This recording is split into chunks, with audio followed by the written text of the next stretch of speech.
This is a weekly tech show that a bunch of us from the Level 1 Text Forum do. And we have a variety of tech topics. And Tracer, I think you have the first one here. That's correct. So the first one is diversity in gaming from the perspective of a writer. Recently, one of the things that happened over the last 2 weeks was that in a comic that came out by Blizzard, it was announced that Tracer, the character in Overwatch, is actually a lesbian. It was done in a very kind of nonchalant way. And I thought it'd be a good opportunity to talk about where we are currently as far as the writing in games in general. Blizzard. I've read a lot of reports over the years from various different media outlets that are always taking the negative approach when it comes to diversity in gaming, the representation in gaming in general, in stories. But the thing is that we are a lot better than where we were a decade ago. Because a good example, I could just take BioWare by itself and use that as a good example when it comes to representation. When it comes to representation and diversity, the truth of it is your best ones are actually MMOs when it comes to role player groups, because they play by their own rules and they'll do whatever in the world they want within the lore of that story. And it's pretty well done. I've been a part of some of those groups, and they've done a really good job with that. But that's its own side thing. And RPGs, like BioWare, a good example is you have the Mass Effect series, and you have the Dragon Age series as well. There were some complaints that they didn't hire voice actors of transgenders or lesbians or homosexuals to voice those characters. But at the same time, the fact that those characters exist is a good step forward, in my opinion. The thing when it comes to writing, especially as someone who has written something and is working on finally getting it published, is that you're always going to have someone be a naysayer, no matter how good or well written your character is. I already know that I'm going to face some flack myself, because the fact is, the story I'm writing now, I am what is considered a male, Caucasian, straight. The smell scum. Yeah, It's just scum, man. I tell you yeah, what. yeah. I'm the scum of the earth. Yet my first story I'm actually writing about, the main character is actually a lesbian. That's not really a major spoiler or anything, but the fact is, I know there are going to be some people that say, "How dare I write about this person from both sides of the aisle?" And the thing is that for me as a writer, I really don't care what those people have to say, because the fact is, they're not going to take the time to actually read it or look into it and assess it for its content. They're assessing it on me personally, not on what is actually written. When it comes to gaming in general, before these media outlets attack these writers or these actors, they should rather assess the content of what is there. Now, while I praise BioWare for their writing when it comes to the diversification of their characters, they do a good job there. But my main complaint is usually when it comes to their side quests in Dragon Age. Inquisition is a good example of something horrible. That's something that is fair game. You can critique that. Now, you can also critique a story if it's not well written and well presented. A good example of that is Fallout 4. Fallout 4... Garbage. Yeah, Fallout 4 Well, was... Skyrim was garbage too. Like, let's be honest here. Yeah, yeah. But in comparisons, Skyrim was a little better. Yeah, it was. That's not a. But comparing it to Fallout 4 though, that's not a very high bar to clear. No, it isn't. But one thing I wanted to completely disagree with you on about was with BioWare and the diversification. Okay. I think that's a really stupid thing that they've been doing, because they've been destroying the lore of the Dragon Age universe by doing that. For example, making the Goat Man with the Kunari guy, yeah, what's his name? Iron Bull, that's right. Iron Bull, this like he'll screw anything kind of thing. This is a complete antithesis, 180 of the Qunari culture that you saw in Dragon Age Origins, where they had very clearly set and defined roles for men and women, and you did not cross those barriers. Sten was very clear that you do not have, the tranny crap going on. You do not do that in Qunari society. They frown heavily upon that. And so BioWare doing that, they're just pandering. That's all that they're doing. It was the same thing with Mass Effect 3 when they turned the male Shepard into a gay, or to like bisexual, to get with a Commander Alinko, or Alinko later on. He wasn't gay in the first one or the second one. Now, I see the argument that some people might make that the female Commander Shepard could end up with Liara, right? In the first one. And Liara, I mean, technically, sorry or not male or female, but she's a chick, okay? She refers to herself as a woman. She acts like a woman. She dresses like a woman. She's a woman for all meaningful purposes here. And so from that perspective, I could say, well, okay, so you've got something lesbianic going on with the first one potentially, right? Or even with the second one after the Lair of the Shadow Broker DLC on top of that. But the fact of the matter is that they turned the male Shepard gay in the third one, even though that was not an option in the first two at all. And it just doesn't make any sense, though. Like, if you can't just have it suddenly transform completely opposite from one section to the next here. They're just doing this to pander to minority groups. And on top of that, saying that this is really representative, I don't think is accurate either, because homosexuals make up a very small percentage of the population. And I think that they're vastly overrepresented in entertainment, to be honest with you. I don't have anything against them being represented. That doesn't bother me at all. I just think that these companies, these gaming companies, and like they obsess over it too much to me. Yeah, go ahead. I'm gonna take a kind of a little bit of a devil's advocate that's kind of neither of your guys' points here. So I'm a fan of comics, and I know Tracer is as well. Remember back in the 90s where all of a sudden every female character became a lesbian? Yes. As a form of sex, basically making it more edgy.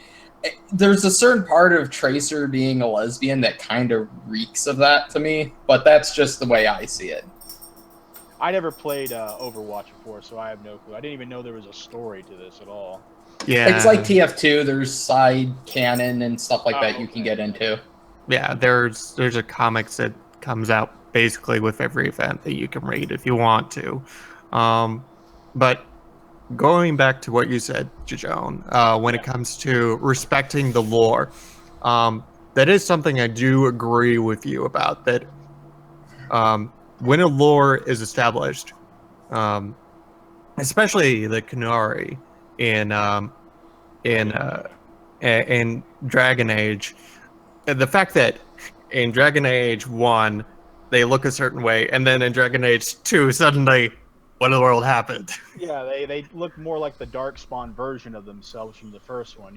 Yeah, and I definitely agree with you about the respecting the lore that has been established. That is something that definitely needs to be respected. Right. One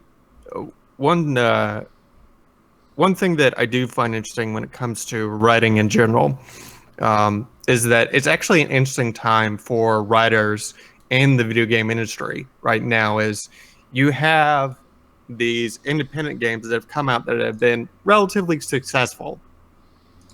Like you have, I know you have Stanley Parable. I know that's not a diversity type of gaming, but it's an interesting time for writers in general where they can write these unique games that don't have to be very long. As long as they're well written, they'll find an audience. Yeah.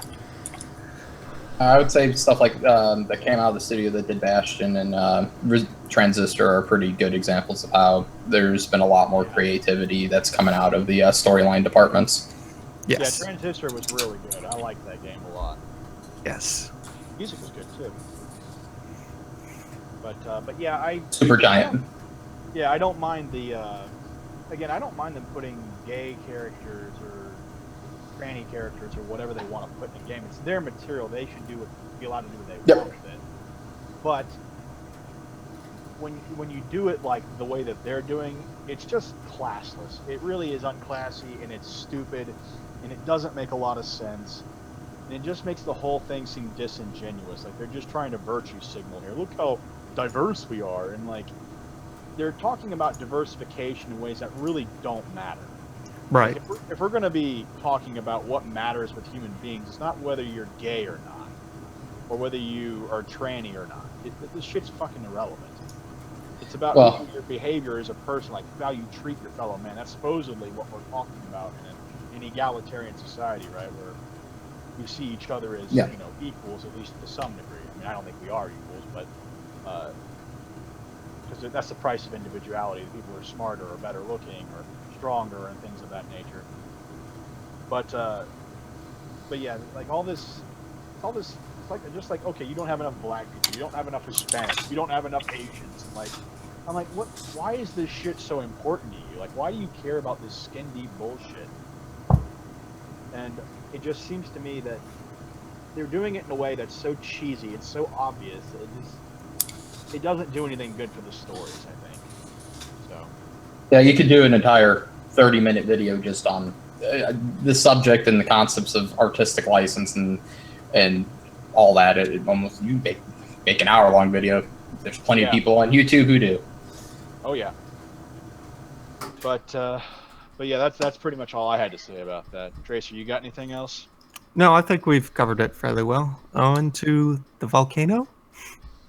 Oh yes, this was really interesting because I have a colleague who's actually at this volcano right now and is a geologist. And was she was the one who sent me this. Actually, I got the actual article, the actual publication, linked in the Google Doc there, which gave me a lot more detail than that article from the MIT website. But what they have found going on at Campi Flegrei, I'm probably mispronouncing that terribly, but it's right next to Pompei and Naples, and the city, parts of the city centers are built into the caldera of the volcano itself. And so it's a very dense population center inside of a volcano. So it's kind of like, okay, let's make sure that this isn't going to blow anytime soon, right? And it hasn't erupted in a very long time, centuries. So it's kind of been the notion that it's no big deal. It hasn't blown up in living memory and beyond, so it's not going to blow up anytime soon. And the problem is that over the past 30 years, the city has risen by 3 meters. And there's jets of steam coming out of the ground now. And so they've been doing seismic scans and activity, and they've been doing drilling as well to get core samples to see what they can find. And they've now discovered that the volcano might blow, possibly, in the next 50 years. And when it does blow, it's going to be a big one. The kind that hasn't been seen in living memory kind of blow worldwide. And the reason being is that what happens is when you have magma build up from the mantle and it gets into the crust, you've got underwater vents and fluids and things of that nature, even oil, that mixes with the magma. And when that vaporizes, it causes gas buildup, which also increases the pressure even more so.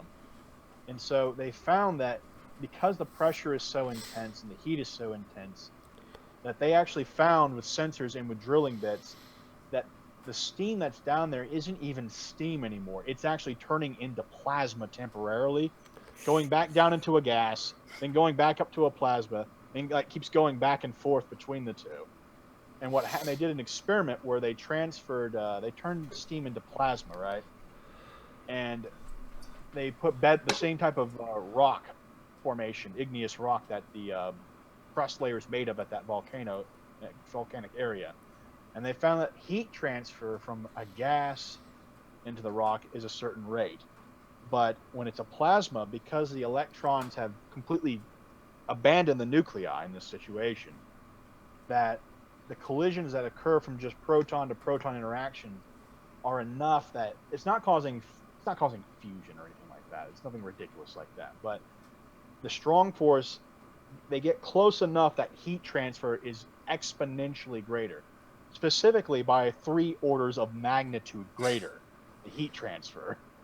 And so basically they think the bedrock is getting ready to split much sooner than they thought.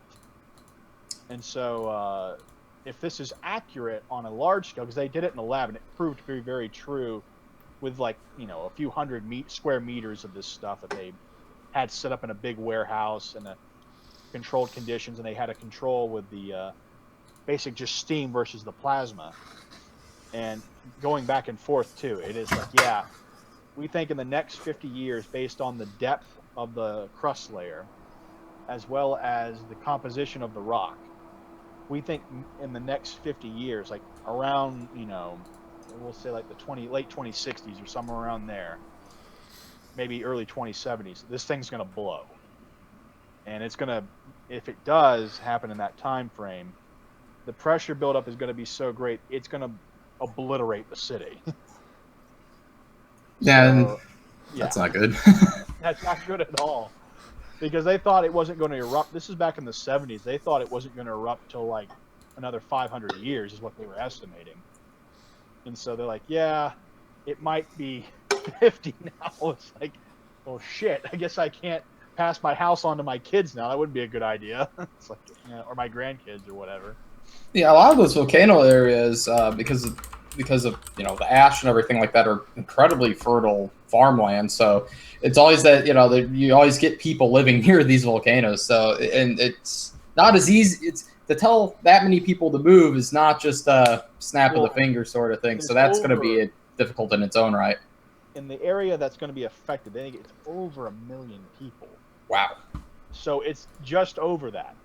So it's like, yeah, that's a bad thing for the government of Italy to have to look at right now. Second wave of Italian immigration. I know. I was just about to go into that. It's like, man, those greasy Dagos, they're gonna be coming over in droves again. But yeah, that won't be. They're estimating right now. And granted, keep in mind, they could be wrong because with pressure buildup, Lesser, you're familiar with like when you have valve pressure, right? Things of that nature. Like pressure is going to escape wherever it can escape. Even it's going to find. Generally, a fluid is going to take the path of least resistance, so it's going to find where there are stress fissures and cracking, and anywhere where fracturing, brittle or plastic deformation is possible. So over time, it's going to just worm its way out, and once it gets that initial rupture, it's just going to start ripping the rest of it apart. Generally, that's how most catastrophic failures on any sort of on any structural pressure holding vessel normally happens. Right, because the thing is, though, with volcanoes, sometimes you can have side vents in the ocean floor, because this is along the coast. They could have side vents that go off into the ocean floor and help relieve some of the pressure. So it could be delayed by a few decades, or maybe even a century. But at this point, they've done a lot of deep water crust samples, and it's like, no, that part looks a lot more solid than what's on the land part. So, I mean, it could be somewhere where they haven't looked yet, but that's always a possibility. But they could put some directional drilling to use and purposely cause a fissure in the ocean to relieve some of the... That was the final part of their conclusion in the actual publication, is that if they could vent pressure 10 miles offshore, and then have it form out there, like have more of it wouldn't cause a main scale eruption, but they're saying this could potentially delay the eruption by 2 or 3 centuries, is what they're saying.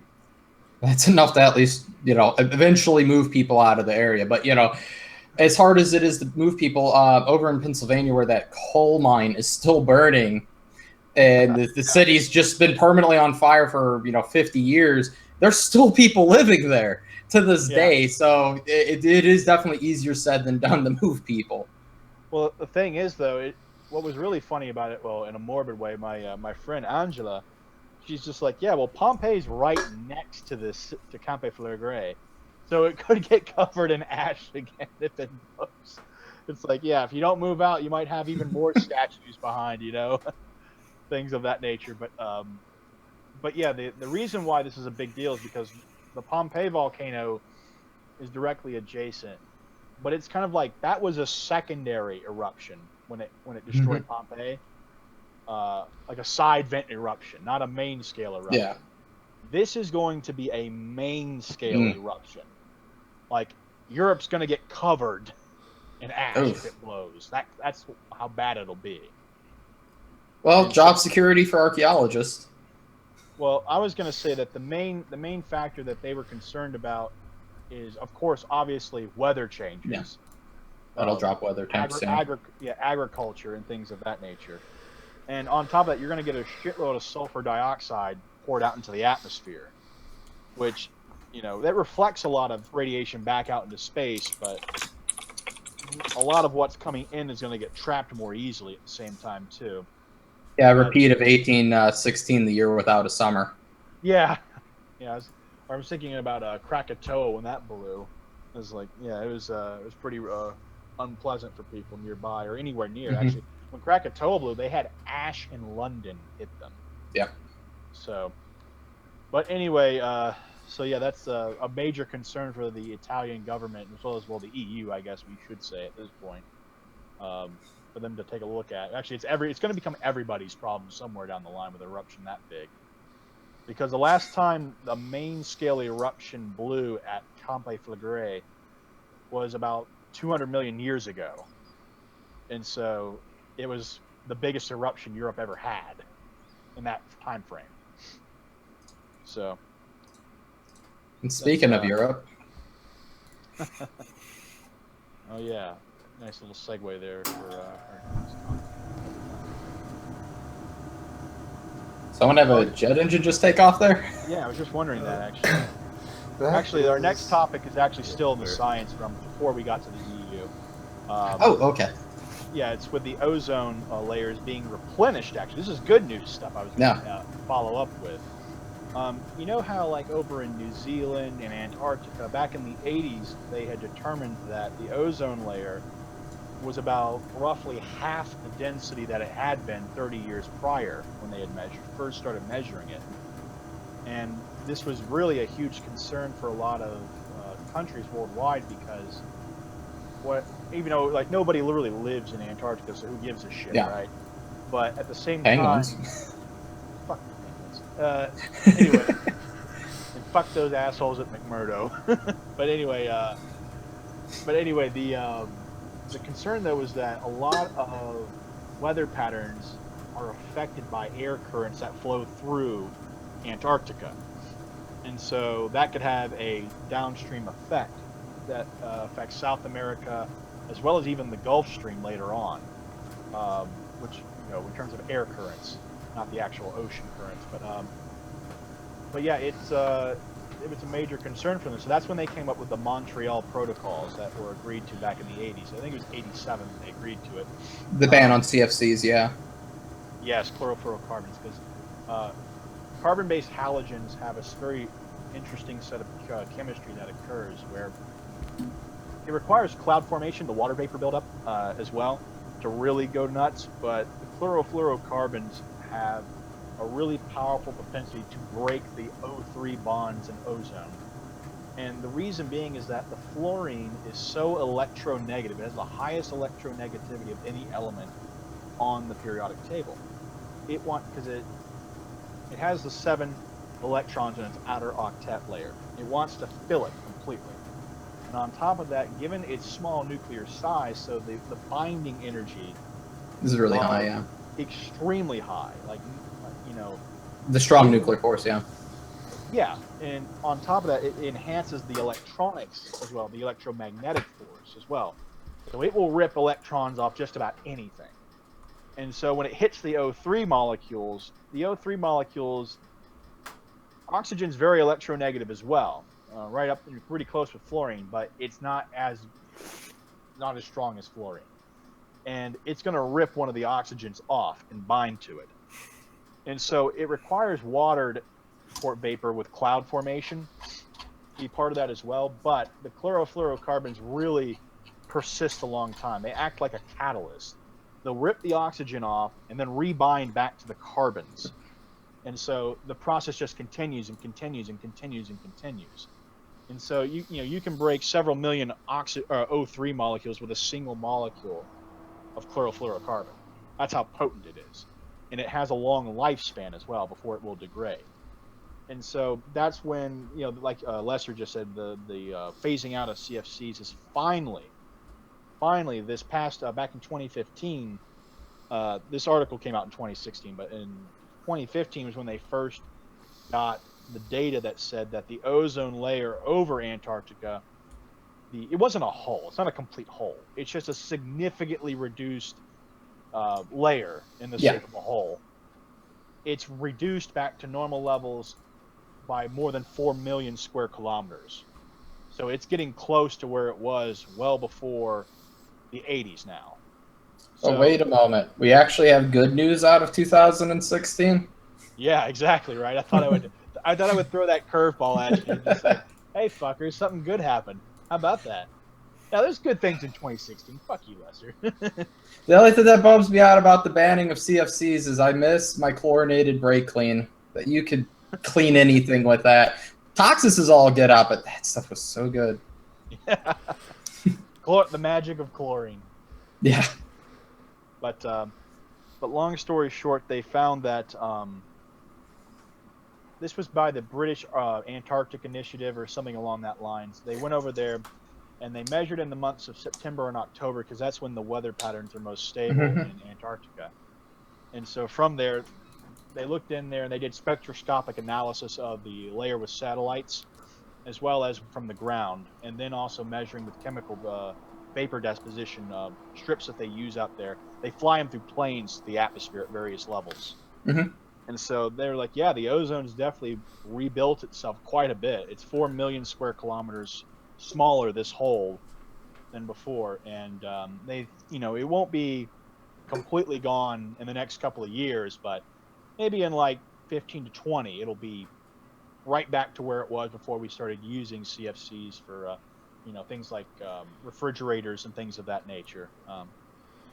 And refrigeration's just gotten so much more efficient, better sealing and all that in general. So, yeah, in general, I think it will be able to continuously reduce it like that. Right. And another positive aspect of this is that they actually, the research involved with CFC banning that they had found wasn't just that they found replacements for it, like you said, that are less hazardous and more efficient methods of creating a refrigerator or an air conditioning unit or things of that nature, is that they've actually developed a few custom patented molecules. I mean, they're now open source molecules now. They're open patents is what I meant to say. Yeah. But they have the ability to actually capture CFCs out of the atmosphere with certain molecules now. Now, what molecules are these exactly? I only know one of them. And one of them we've actually made in our lab. This was back in undergraduate when I was like an inorganic. But involves transition metals that will actually cause a ligand complex that's airborne. And the fluorine will be bound permanently to it. It acts like a sponge. Pulls it out of the air. And they're actually putting it in industrial centers inside of paint.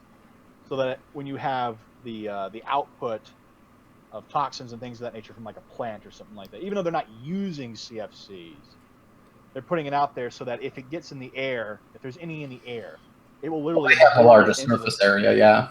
Yeah, it's a large surface area, and it will grab it out of the air and bind it to the paint. So some pretty interesting chemistry they came up with as a method to try and help deal with the problem somewhat, which is cool. So yeah, that's pretty much all I had to say about that. Good news, everyone. Good news, everyone. You're going to the planet of doom. To deliver goodwill and cheer. But I think our next topic that we were going to discuss actually is back to Tracer. It was concerning our favorite thing in the world over there in the EU, particularly with the UK and their lovely Snooper charter. Yeah, the Snooper charter. So this is kind of like a moral judgment from the EU.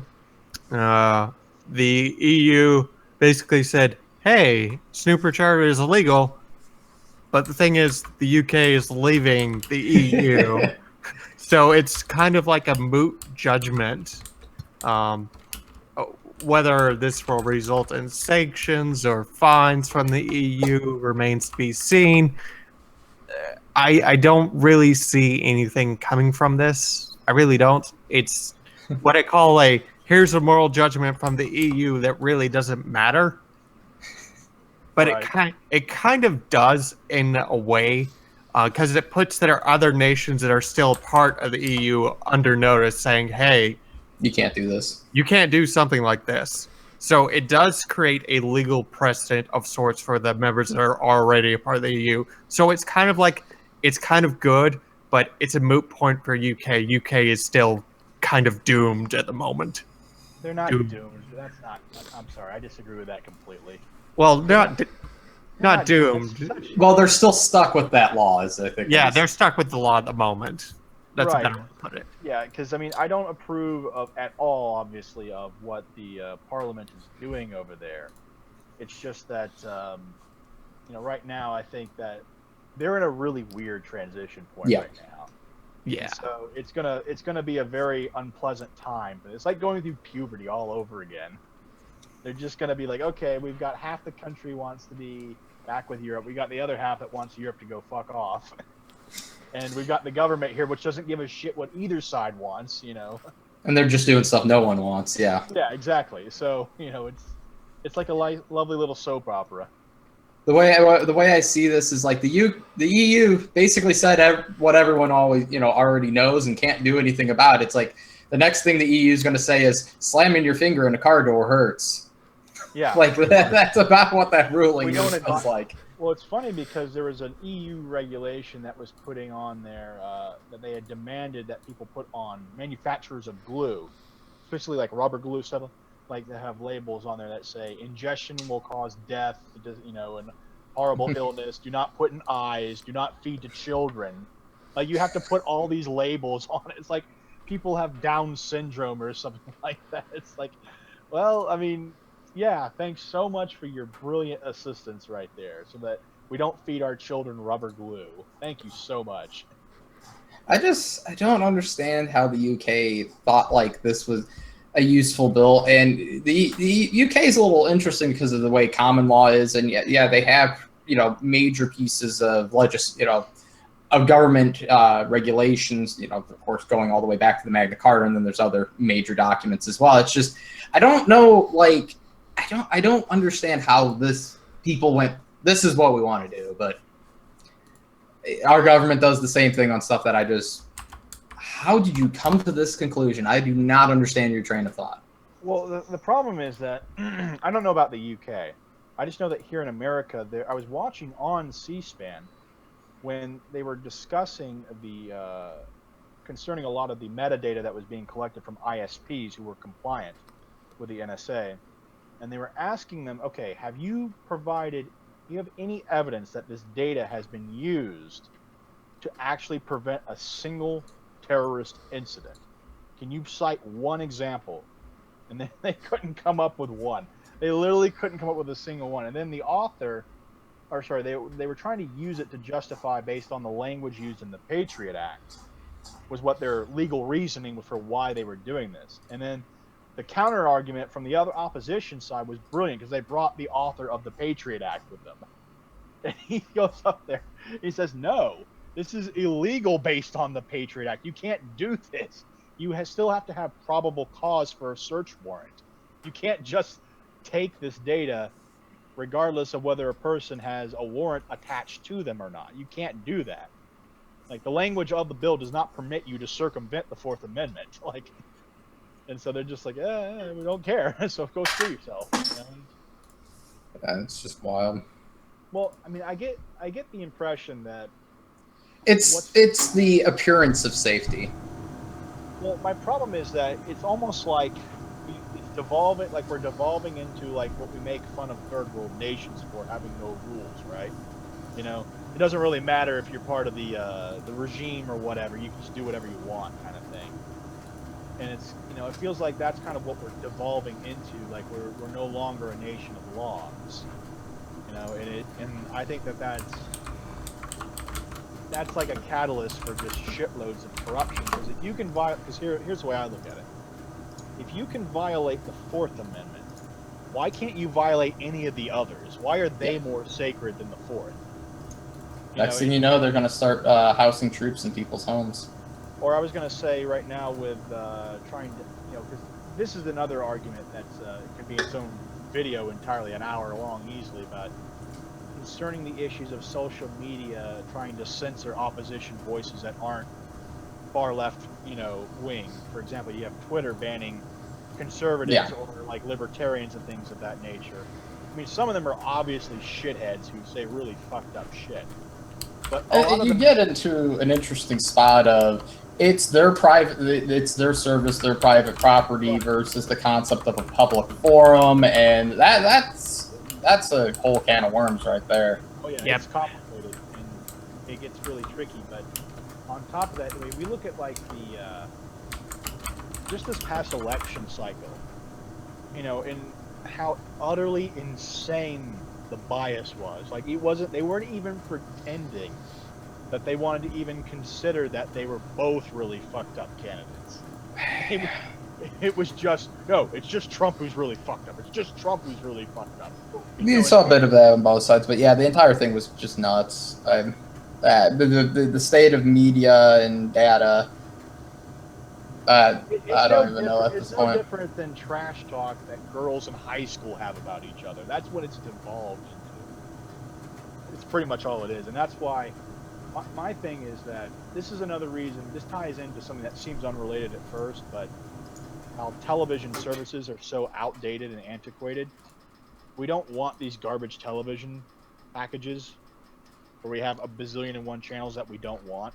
Yep. And I think that it makes me wonder, like, the ratings, as you look at the actual ratings for these news channels, these 24-hour news networks, they're really crappy, except for Fox News. That's the only one that has decent ratings, but it has more than the other one than CNN, MSNBC, NBC, ABC, and CBS combined. And so... well, if you look at cable, there's basically a subsidy program for channels that may not be popular that are basically subsidized by the cable companies by you being forced into paying for the channel through packages and stuff like that. That cable is all sorts of jacked up, but I think that's slowly on its way out. Yeah, and that's why I think that these news organizations, they're determined to just hang themselves to the bitter end because they haven't learned anything. Despite how disgusted everybody, regardless of what political spectrum position you fall in. I think most people are of the position that the media is absolute garbage now.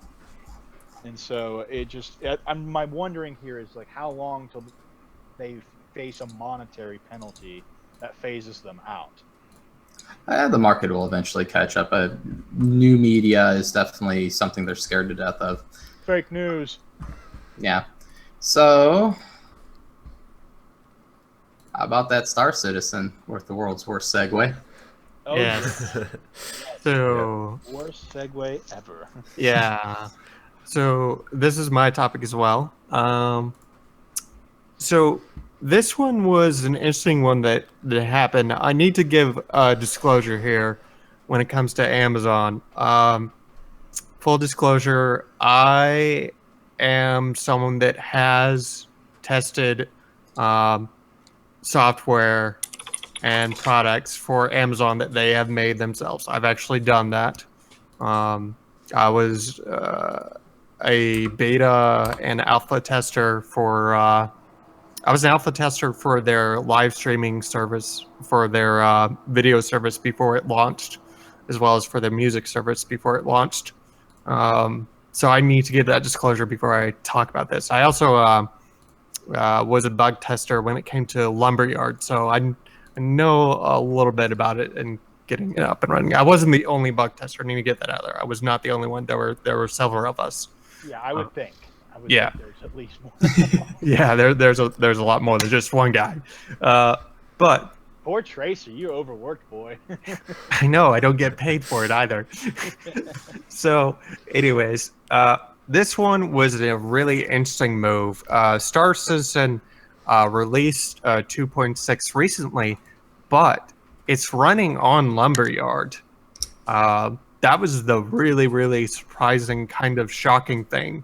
No one knew this was coming. This is something that the people making Star Citizen did not announce till it was released. They're like, "Hey, this is now running on this, and look, it's fine." And Yeah, that we're no was longer a, wait. Oh, I'm sorry. Keep going. yeah, that was a smart move on their part for a lot of reasons.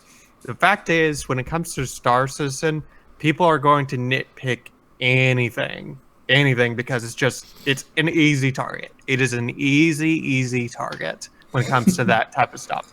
So them playing this close to the vest was a smart move. Now, the reason they went with Lumberyard is, from my perspective, a very smart move. The fact is, right now, Crytek is in a financial crisis problem. They've shut down 5 different studios. They only have 2 left. And then recently, I found out they're investing $500 million into Turkey for some odd reason. I read that. I don't know if that one is true. I'm just like, Crytek, what are you doing? I don't understand you. What in the shit are they? I don't know. The thing is, I don't understand Crytek because I'm on their development forums. I know several of the people that have used their engines and have developed them. I know a few people that have worked on some of the games that use the Cry engine. I'm trying to remember the big one at the moment. I know one of the developers on Miscreated. I know not a lot of people play that, but I know one of the developers on that. But the point is, Crytek is in a financial crisis of sorts. I can see them shutting down within 2 to 3 years by now. The money isn't there. They're in dire straits. So Star Citizen switching over to Lumberyard makes a lot of financial sense, a lot of long-term support sense. And the fact is, when it comes to money, Amazon is not short on money. No. Right. Because, I mean, working with the Cry engine for this entire game was a terrible idea to begin with. It was never designed for this, yeah. It really wasn't. The good news when it comes to Lumberyard is that Lumberyard is a fork of CryEngine, but what Amazon has done with it is they built it with multiplayer online from the start. That was their end goal. They're like, we want to take this, we want to do this with this. And they added several things to it. Like, I read the documentation. It's insane what they've done with this engine. They've also implemented Twitch into that as well, which they do own Twitch. Yeah, of course. And the thing is that I look at that and I look at what is being done with Amazon Lumberyard, and it's just an interesting thing that we have this example of this huge game that it's now running. It's actually running smoother than it did before.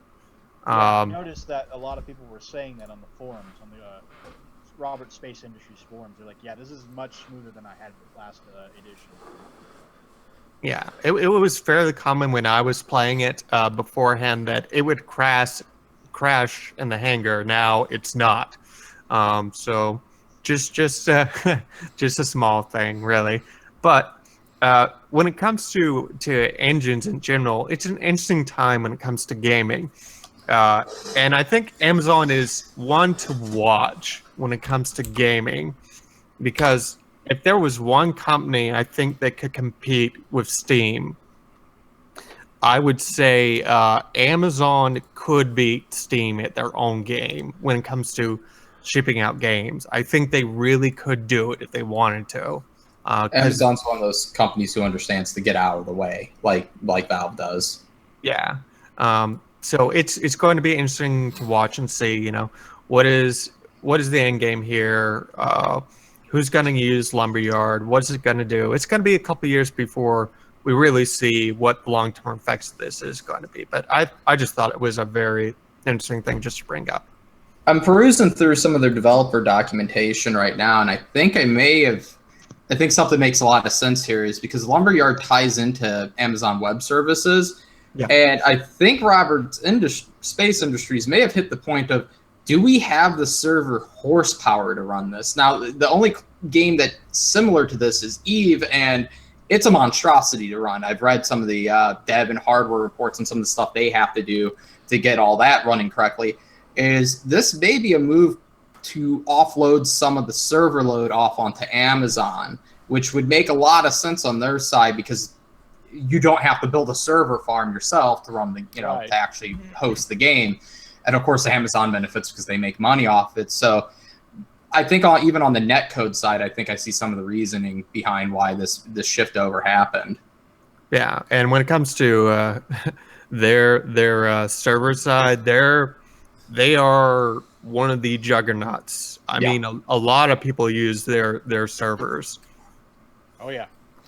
Which I was just thinking about it from the multiplayer point of view. It's just like, I walked away for a minute there, but I'm assuming Lessershoe was just mentioning that the sheer horsepower in terms of server load to handle that many people for a game that extreme, you've got to have a shitload of it. Yep. To pull that off. So you're going to need Amazon's infrastructure to help you with that. Yeah, that's what I was bringing up, is probably they're trying to leverage AWS on some of the netcode side, which would make a lot of sense because I brought up Eve, just how difficult Eve is to run. So this makes a lot of sense from a business perspective. Right. This is actually one of the few times I'm not going to crap on Robert Space Industries. This is actually one of the moves that seems to make a lot of sense. Yeah, for the first time in a while, it's like, yeah, they're making a not bizarre or idiotic Bad move. Yeah. Mm-hmm. That is rather novel. 2017, starting off with some more positive than we thought. Yeah. The only thing that I looked at this and saw was I might be able to play the Star Citizen universe without having lag for once. Yeah, you still have your lag. Yeah. Maybe they'll build in Prime streaming into it, so you can over the ship's radios do Amazon, music streaming. You would be surprised. I would be surprised they add something novel like that in there. Or you could watch Amazon Prime on Star Citizenship while you're flying. That would be hilarious. Bob, we're getting slaughtered out here. Dude, I'm on season 2 of Man in the High Castle. Leave me alone. I'm watching Vikings right now. Get this off. That'd be great. That's so meta. It's like, I'm playing a character in a game, but I'm watching a TV show. As the character in the game. Character. This is like, what the hell? And it could be brilliant. They could call it like Old Earth Entertainment Network or something like that. You could watch. No, I was just about to say that. It's like, yeah, like history. The history of The Classics channel, yeah. That would be good, actually. But anyway, I think we should awkwardly segue ourselves into the next topic here, which is Lessershoe with the new Linux kernel 4.1. 4.10. Well, yeah. It's such a bizarre... The Linux naming scheme is basically whatever Torvalds decides it's going to be called at that moment. Yeah, exactly. He's kind of famous for that. They switched over to 4.0 because he got tired of saying 3, so... All right, so after 4.9 came out, it was announced by Torvalds and the Kernel Foundation, the Linux Kernel Foundation, that they're going to be doing an accelerated development on 4.10 smaller merge windows for Git pull, Git request. So there's some pretty cool features coming down the line for, even though it's such a short, merge window. So one of the ones is upcoming RyZen, that's been in the news. Well, on the Linux side, one of the things that we're going to be seeing is multi-IOMMU support for KVM, which is the hypervisor virtual machine manager built into the Linux kernel. And some of the stuff they're aiming for, it looks like they're trying to do GPU pass-through that can pass through 3D acceleration to multiple VMs, which is as a direct response to compete with Intel's GVT. systems as well, which actually in the same kernel merge window, Intel is merging in GVT technology, which originally started off as a co-production between Citrix on Zen. So there's definitely a big competition on the enterprise level for scalable 3D acceleration. That this seems to be a big new hot topic now. Are we going to see that trickle down into the consumer space? AMD's been pretty good thus far with KVM and IOMMU support on their consumer platforms. I'm hoping they don't segment it off. Intel's notorious for segmenting it off, so we'll see on that. The other fun stuff is NVIDIA's open source drivers are going to get a big improvement. I'm not even going to pronounce it. It starts with an N. It's unpronounceable to me, but it's going to start running better. I'm assuming this is a shot across the bow because AMD's definitely stepped up their open source game in Linux. AMD GPU has been almost right out of the box. You can install an AMD card and just about nearly have full performance. And if you want some extra performance, you just add the Pro module on top of it, which is pretty sweet. But on the AMD side, on the open source, is AMD fan control and voltage reporting at the kernel level, which might mean easier overclocking inside of Linux, which is something some of us Linux gamers very much look forward to. And one of the smaller ones is Raspberry Pi, the little GPU in that is going to be seeing some shader improvements. So probably better, making it a little bit better as a little home theater device as well. Right. That's actually really cool because, again, I'm going to, later this year, my next build, I'm going to be doing, I'm aiming for an AMD build based on what we find out the actual performance of RyZen is. Because I actually use my research-based software at home, and some of it is actually CPU intensive, really CPU intensive. But a lot of it isn't. It's more GPU because it's like visual rendering, molecular modeling, that kind of thing. But I would like to go Team Red this year, so. And that's why the Linux aspect is I'm just getting my feet wet with Linux now, with Ubuntu particularly. And that's really cool that we're going to have more overclock options down the line, because that would be a definite plus for us on the gaming side. Yeah, if a couple of these RyZen virtualization server features start to trickle their way into the mainstream parts, like Intel, they give you a lot of the server options on their Extreme Edition, giving you both overclockability and IOMMU support. Granted, they did fix that recently with some of their newer CPUs. But if I could see a lot of that stuff and with a few other performance increases on Zen, I will probably consider moving off of Team Blue to Team Red. It just depends on once I see the third-party benchmarks. Right. But, CES is here soon enough, so, We'll see soon enough exactly what we're going to be come down the pipeline. The only thing that... Oh, sorry. No, you go ahead. The other thing that sucks for me is normally stuff I care about, which is virtualization support and PCI Express amount, lane amounts and stuff like that. That never gets ever reported in any of the consumer stuff, just generally because your consumers aren't interested in it. So then I got to wait for white papers and crap like that to understand if I want the piece of hardware or not. Right, because, have we even managed to saturate the PCI 3.0 memory lanes yet in terms of gaming performance yet? At a ×8, you get like on a very, very high-end card, like a 1080, you may see about 1% loss. It's not much at all. ×4, though, you will start to see drop. ×4 and ×2, you definitely will see drop off. There is a chart of it, but that's only at really your top-end cards that are pushing that bandwidth. So we still got a little bit of time before we are going to saturate it. The thing that interests me, though, is I want to add some more drop-in cards, capture, and stuff like that into my rig. So more lanes, the better. And the other one is I'm hoping M.2 on RyZen will have dedicated ×4 lane for M.2, so it doesn't cut into my overall. that sort of stuff on how they're going to be managing it hasn't been released yet, so I'm still waiting on that. Yeah, because that was one thing about AMD rigs with I'm not familiar enough to know if the AM3 motherboards have like an adapter where you can have an M.2 put in. Can you do that with an There's a couple that have M.2 support, like the Sabertooth R3 and the Gigabyte 990FX G1 Gaming. Right. And I think it's similar to Intel chipsets, where it'll use the bandwidth that is dedicated for the graphics cards. I think that I think that doesn't that have to come off a PLX controller, or is that native?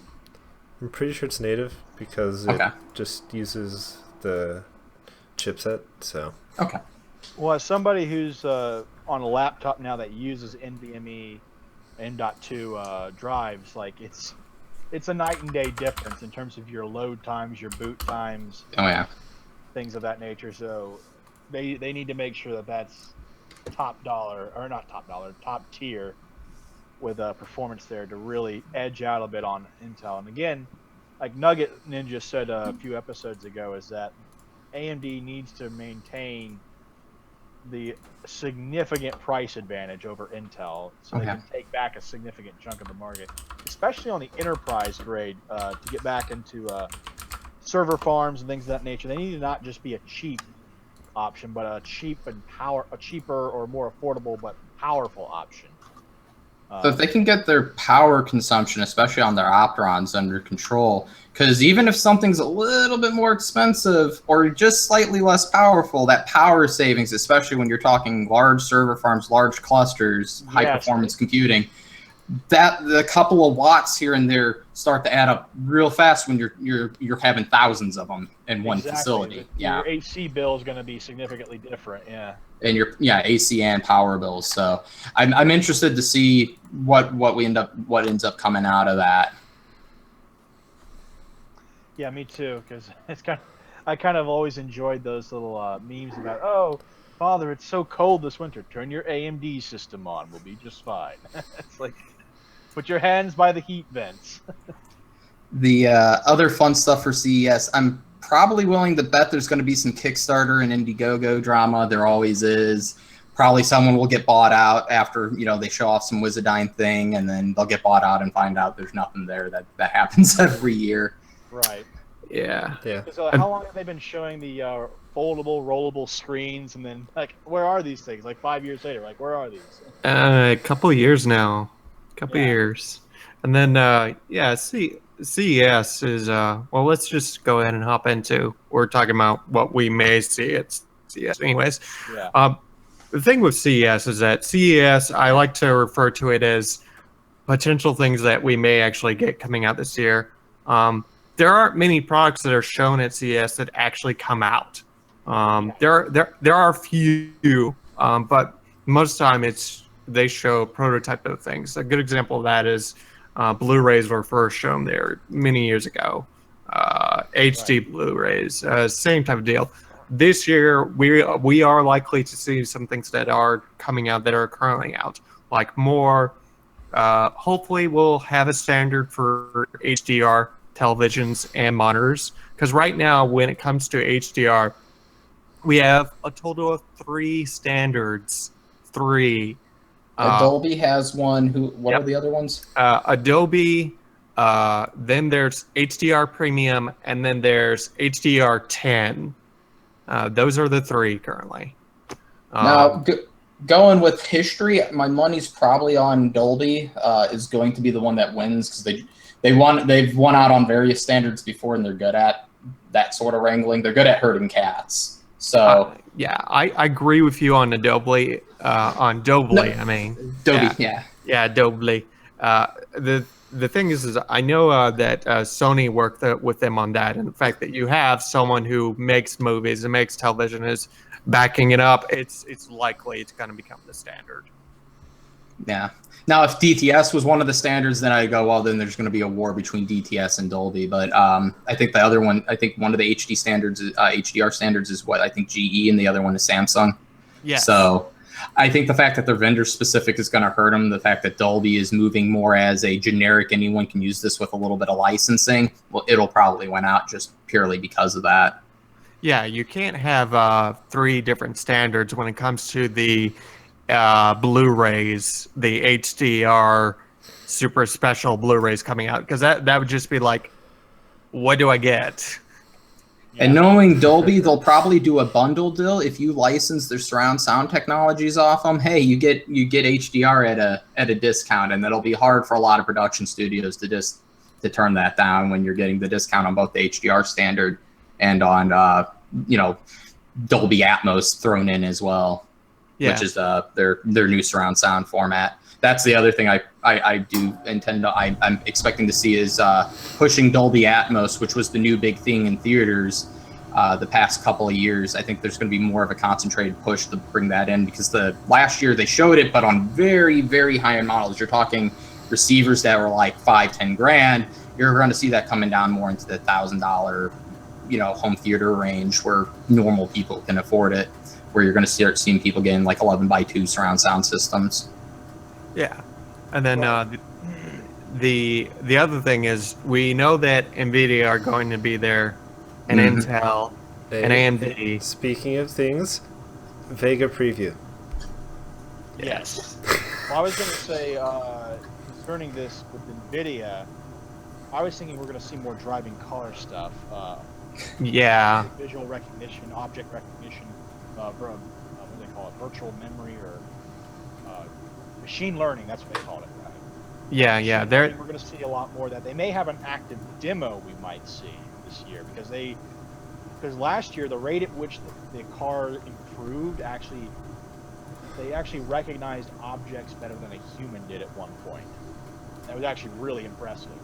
So. Oh yeah, more self-driving cars definitely. Yeah, I remember that. I do know that they are, NVIDIA is actually going to have Mass Effect Andromeda on the stage to be shown in some capacity.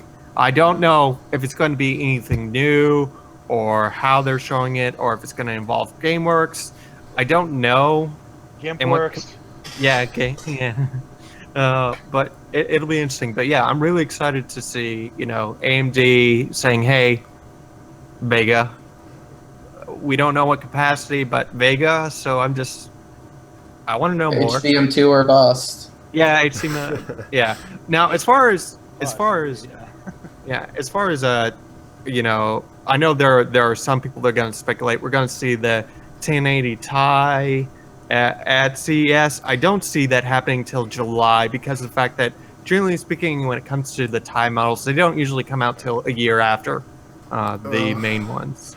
So. I would have to disagree, because I've seen a couple of people skirting their NDAs on them, and also a giveaway that said, "Oh hey, look, we're giving away a 1080 Ti."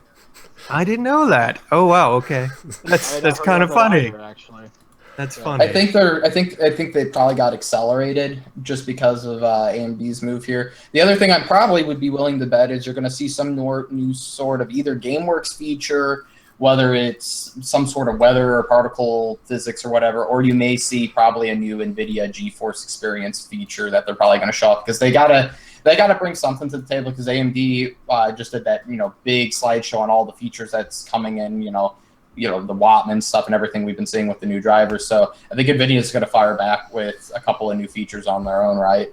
Now, if it's just going to be peeing in the pond, or if it's going to be something of any substance, well, that's we'll have to see. Right. I think that they have to respond just so that they can try and maintain their dominance of the market right now. With anyway, but yeah, we're already seeing firsthand the benefits of having a meaningful competition from AMD come out, even if we don't know how good it's going to be yet. It's already producing a result in that sense. Yeah, NVIDIA accelerating their development schedules. Yeah, but on top of that, I think that we're going to see on the VR-wise, we're going to see a lot more VR too as well. No. VR for everyone. That one drives me nuts. It's like not everyone wants something attached to their face where they can't see their environment. Like that's the core problem with VR, that I think maybe augmented reality might take off a little bit more than that. I'm hoping to see maybe a little bit more on the HoloLens, maybe where that is. Because that I thought was an interesting development. I'm not the world's biggest fan of Microsoft, but I think it's worthwhile technology that should be explored. So I'm not a big fan of. I can't see what's going on. Knowing my wife, she'd probably come up and just slap me if I had a VR headset on, just because she knows she could get away with it. Poke you in the side or something like that. Yeah. But yeah, I actually like VR headsets. I've done the HTC Vive before. And I had a really good experience with that. A buddy of mine had the camera. I mean, granted, you had to have the cameras all set up, and it was $800 or was it $700? It's not mine; it's his. And so it has work to. They have some work to do still, but I like VR. It's just that the problem is, where's the content? Where's like the games that we want to play exactly? Because it's like Nintendo with the Switch, right? Krieger and I were talking about this way like a month and a half, maybe almost 2 months ago, about like how obsessive Nintendo is at being, how proprietary their hardware is, and only things have to be developed exactly the way we want it. And because of this, they have very little content as a result. And if there's no content, who the fuck's going to get it? So that's the real Achilles heel right now with VR, is that I don't see anybody developing Elder Scrolls 6 for VR, or the next Fallout or the next Mass Effect or whatever. Well, there is OS VR, which is a pretty interesting standard. For the most part, the Vive, and it'll work somewhat on the Oculus, but OS VR is it's something that Razer's been pushing, and there's actually a lot of the peripheral companies out there for VR stuff.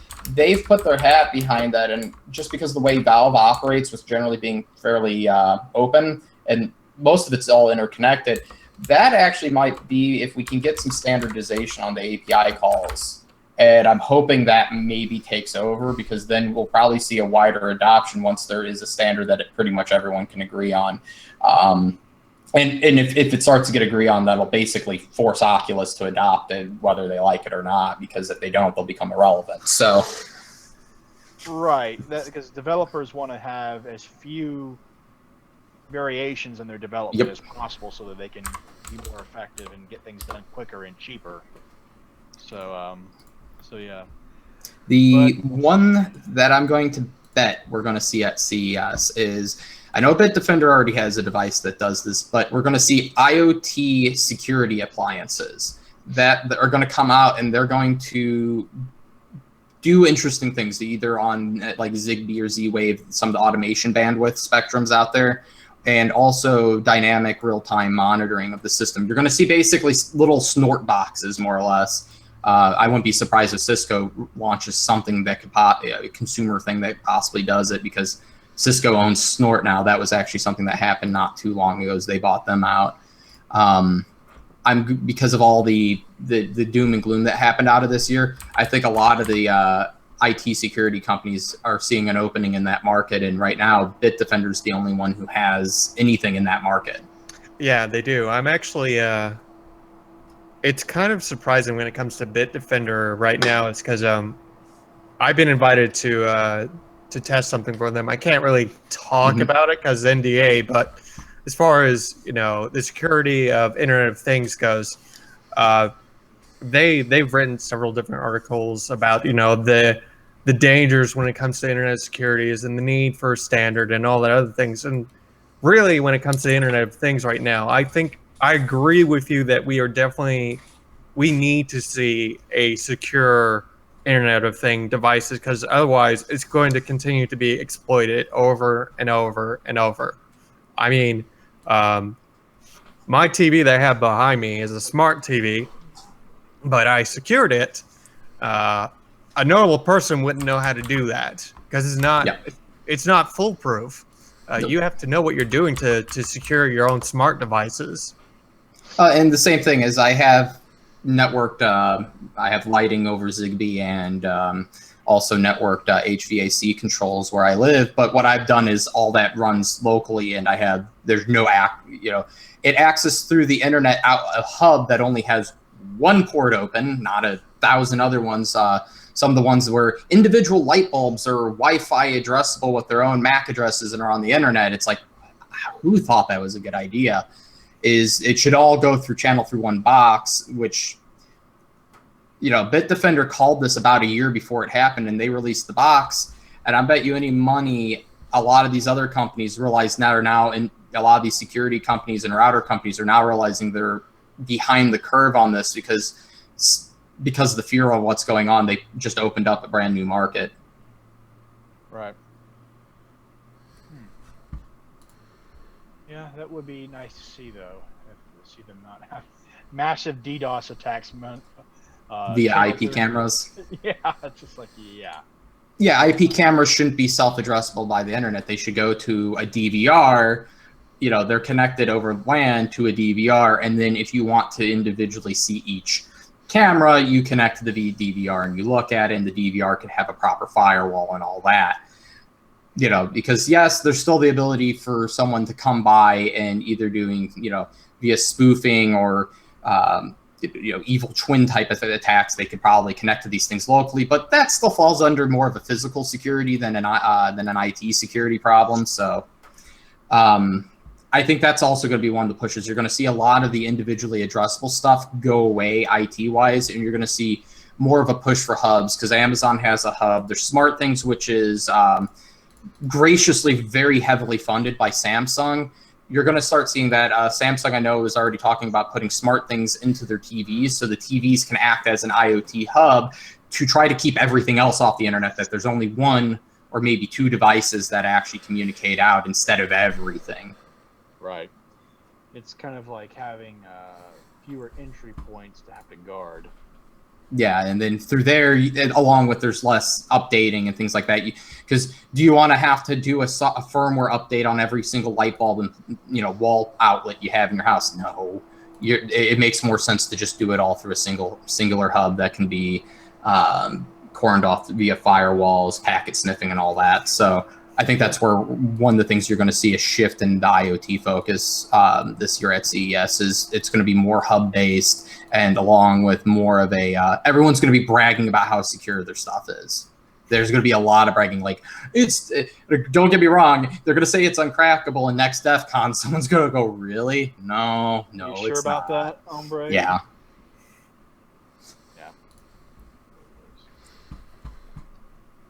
Anyone else see any, besides, I assume probably one or two Kickstarters will get bought out, and you'll probably hear some other Kickstarter probably announcing they're going bankrupt right after CES, because that happens every year. They're coming there as a last-ditch effort to try to get venture capitalists, or hopefully they get bought out. And one or two of them won't succeed, and you're going to hear one or two of them probably go, well, we're out of money, guys. See you later. Yep. Yeah, I'm thinking that we'll see more phones. Obviously, the next Samsung Galaxy S, whatever the fuck it is. And, Yeah. I was kind of making a joke there. I was like, oh, so no more incendiary grenades for a phone, huh? Like, no. That's gonna be a feature, not a back drawing issue. It's gonna be my favorite thing to use when I'm at the fucking Citrus Bowl and my team loses. Self-destructing, just throw that shit. Yeah, phones definitely, I think, have definitely wound down, because we're already hitting the point where, at least with what you can do with a phone right now, a phone from a couple of years ago can pretty much do all of it. The only thing that seems to be pushing phone technology a whole lot anymore seems to be gaming. I think it'll be pretty quiet on the mobile technology front. There's just, until new software besides games manage to push the mobile market, push them to, harder on hardware, you're not going to see a whole lot, unless maybe Google does have Daydream. Maybe that gets pushed a little bit harder, and we may see some more phones with Daydream support, which would feed back to what you're talking about VR. You may see some Daydream compatible mobile devices as one of the things we may see this year, but that's probably about it. Phones will be pretty boring. Yeah. Yeah, well, they'll probably have like everything's waterproof now or something like that. Yeah, IPv6, everything. Yeah. Yeah, that's pretty much all I can think of that we're going to see this year. So. Yeah, I think it'll be a fairly, besides the stuff on the PC side and maybe the shift in IoT to security, I think it'll be pretty quiet, except for maybe like everyone and their mother, every tech startup has a new self-driving car, and we may see that, but most of them will all fade off pretty quickly. Besides the major players like Uber and Google and NVIDIA, just because they can throw mountains of money at it, will stay, unless maybe one of them gets bought out by Ford or something like that, which I bet you any money. Them coming there, they're not trying, a lot of these little startups, they're not coming here to sell you personally their self-driving car. They're coming there hoping that Ford or Chevy or Toyota will buy their technology from them. Yeah. It's definitely more of a business to business on that side than it is selling to individuals. Right. But we'll see where it goes. Yes, indeed. Well, happy New Year's to everyone. Happy New Year's to all you filthy degenerates. But I was going to ask, anybody got any cool resolutions? I'm going to write another book. Attaboy. I'll get my current one published this year relatively soon. Currently editing it at the moment. I'm hoping I'll have the editing done by the end of the month and then published within the next month. So that'll be soon. I can talk about it then. Soon, TM. Soon. But yeah, the next one I'm writing is horror story. So I'm excited to be writing a horror story. It's a different pace and a different take. And yeah. Sci-fi and horror are my two favorite genres of literature. So. Yep. I don't have a whole lot on my end besides maybe paying off a couple of bills and buying a 3D printer, but none of those are really resolutions. Those are just finance goals. So it's like, yeah, here's how I keep my financial ship in order here. It's like, okay. Yeah, just doing a few financing things. So kind of boring on my end. My resolution is to actually figure out the mechanism for inner lung lining inflammation in sickle cell patients. That's my resolution. There you go, just one up and everyone. That's what I'm trying to figure out now. So hopefully I can figure that out maybe by the end of the year. Hopefully, we'll see. Oh, Godspeed. Or even then, I'll lower it to have a good idea what the mechanism is. So that's my goal. Hoping to get published there. I already have publications, but nice. But yeah, I'm actually hoping that it'll be something that, like, no, we were really, really confident that this is why this is occurring. Because the moment you figure out what the molecular mechanism for a reaction in a patient is, okay, now we can make a drug or a treatment to fix it now. Yep. Now that we know what's wrong. So not just the symptom, but how is that symptom occurring? So now we can fix it. I'm pretty sure Tsar Nicholas probably wishes he had you around for his son back in the day. So. Yeah. Yes, indeed. Because this is a problem that happens mainly for children with sickle cell who have this problem.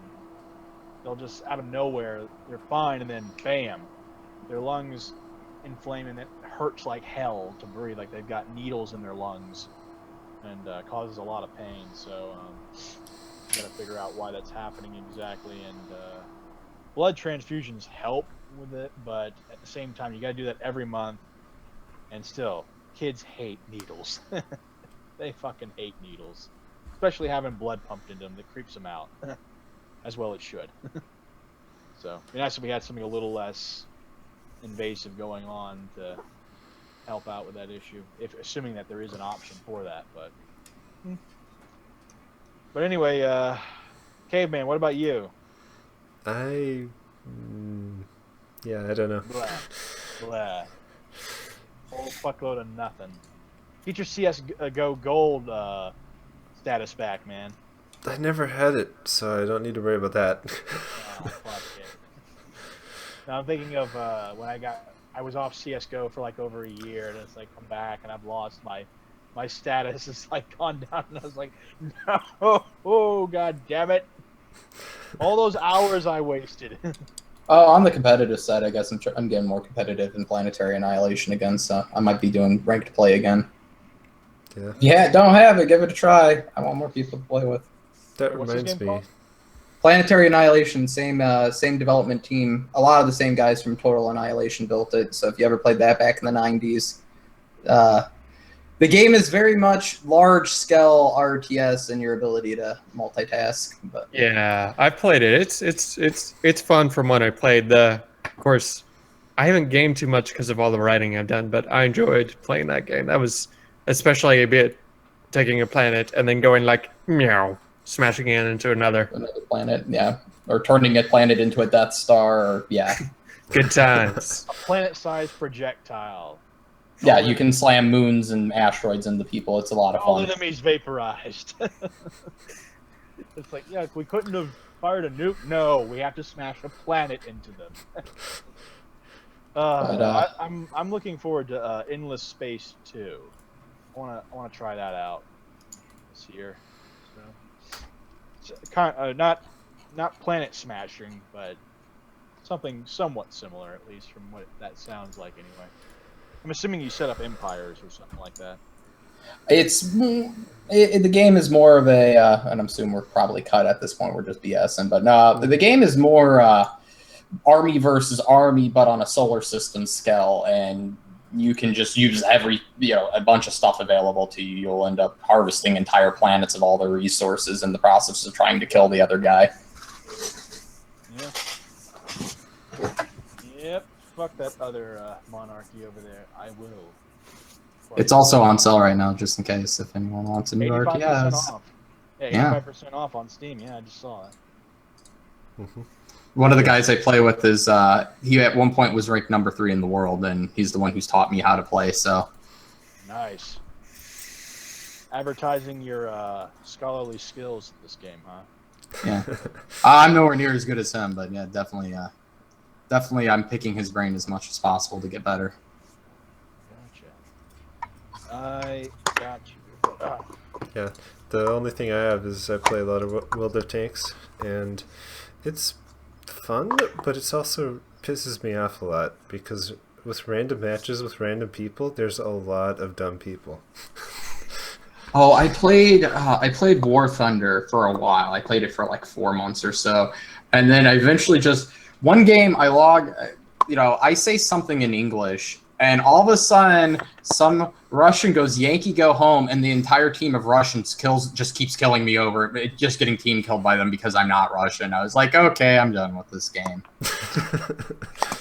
Yeah. I don't know. I never really played World of Tanks, but I got turned off to War Thunder for that. In War Thunder, I just don't really talk to anyone, and I wreck all the people. In planes and in tanks, I've got nothing. I don't know how. I don't know how Cody Keys does it. B-Type on the forums is actually probably he's played in major tournaments, and some of the well-known streamers, he plays with a lot of those guys. He's probably one of the best guys I know at the game. Varen Bond Games, if you've ever heard of him, he's stream sniped them quite a few times, which is pretty funny. Yeah. Okay, well, it seems like a good place to end the show.